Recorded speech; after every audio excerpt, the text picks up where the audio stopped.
Of course, we know that it's easier to relax when you're at home, when you're with the people that you love, when you're doing something that you enjoy doing.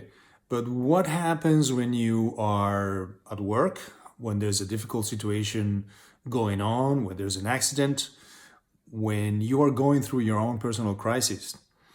A lot of people are put off by meditation guidelines that tell you to close your eyes and leave your mind blank. Actually, the mind is active, and I think what we need to do is to use the activity of the mind to take you to that place where you feel like in that state of meditation, but without stopping the world and going out in the cave and remove yourself from what's going on around you. I've been a therapist for several years, and I specialize in working with critical illness patients, open heart surgeries, AIDS patients, situations that are complicated. And I need to be in that meditative state in order to be able to perform at my best, especially when there is a crisis around me. So instead of trying to stop the world and going to meditate, what I propose is a series of exercises that will help you to be in that meditative state when you need it most and when the people around you need it the most. Let's try one of the many exercises that we could work on. For example, as you're watching this video, bring your attention to the contact of your feet with the ground. You might be standing, you might be sitting, you might be cross-legged. If your feet are not in touch with the ground, you can try placing them on the floor. You don't need to remove your shoes or anything. But if you're cross-legged, instead of your feet, just follow the instructions for any part of your body that is in contact with the ground. Now, visualize as if your mind's eye were going down into your feet and observing where are the points of contact of your feet with the ground. You might feel that there's more weight on your right foot or the left foot. For example, I feel that my left heel is kind of alone there on my left foot, and my right foot feels like it's fully in contact with the ground.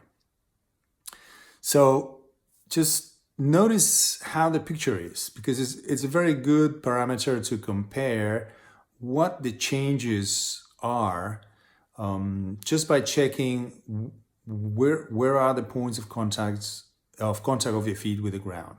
Okay. By bringing your attention to your feet, you are already doing this. Energetically, we tend to keep our energy up in the head. If you're watching this video, your energy is here. You're looking at me and listening and thinking and processing the information, and that's mostly up. And that's why we tend to have headaches or tension in the shoulders or the neck. By bringing your attention to your feet, you're redirecting the energy from the upper part of your body down. And what happens, you probably would notice already that there's a change is happening. Think of the contact of your feet again and notice where are the points of contact of your feet with the ground. I already feel that there's a little bit more of my left foot in contact with the ground now. Like I feel the ball of the foot, it's coming up. I still don't feel like my toes are touching the ground, but I feel there's something that's activating. Let's take this a step forward. Imagine that there are roots that come down from the soles of your feet into the earth, and see how, in your mind's eye, these roots may be. Are they thick? Are they thin? Are there many? Are there few? Is something happening? Or maybe not. If nothing happens, it's okay.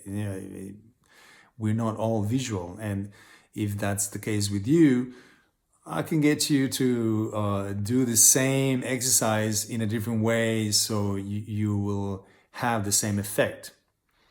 But if you visualized the roots coming down into the earth, see how far they go.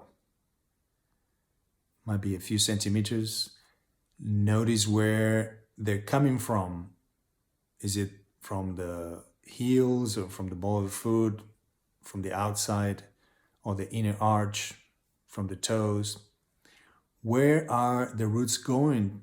Are they going forward? Are they going to the sides? Are they going down? Are they going back? All right. Now, after having done this visualization, I'd like you to check again where are or which are the points of contact of your feet with the ground. And you probably notice that your feet are a little bit more even now.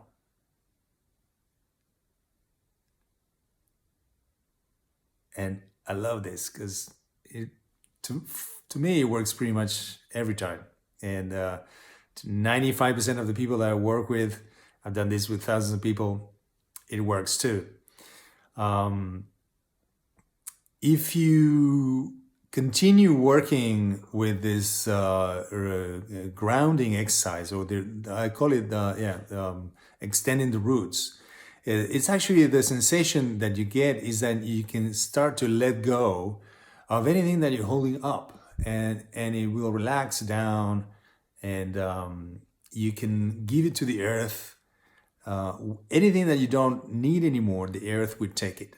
So the feet, or the thinking of the feet, is a very good metaphor to help you to connect with everything that has to do with support, because we are standing on the floor. The earth, the Mother Earth, is sustaining, is supporting us, and everything that we don't need, the earth will take and it will give it back as support.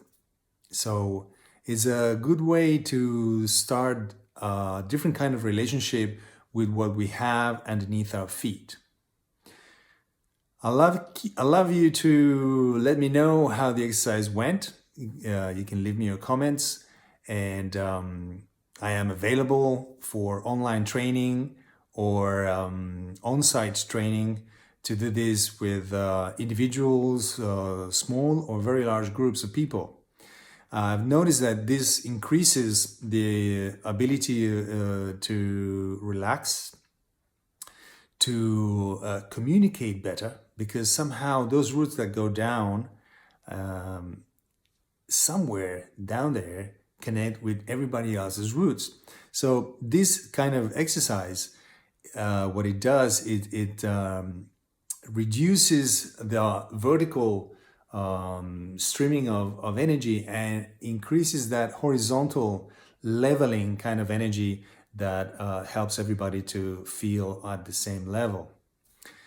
That, of course, reduces conflicts, is very helpful to negotiate. Imagine that you need to have a difficult conversation, or you need to go into a negotiating table with somebody that you feel might be stronger than you. Well, if you connect your feet to the ground and you feel those roots strong, and you can develop these roots to be really, really strong, it would be a lot more relaxing to you, for you to be in a complicated situation, and it also be more, you feel more flexible in order to take whatever offers that might be thrown at you, and you'll be able to relaxedly say no or yes whenever you feel like, because this sensation of being grounded, it actually helps you to find your place in the world. And when you are in your place in the world, or you're feeling that you are in your place in the world, nothing can stop you. I hope you enjoyed these exercises. Let me know your feedback, and we'll be in touch. Thanks a lot.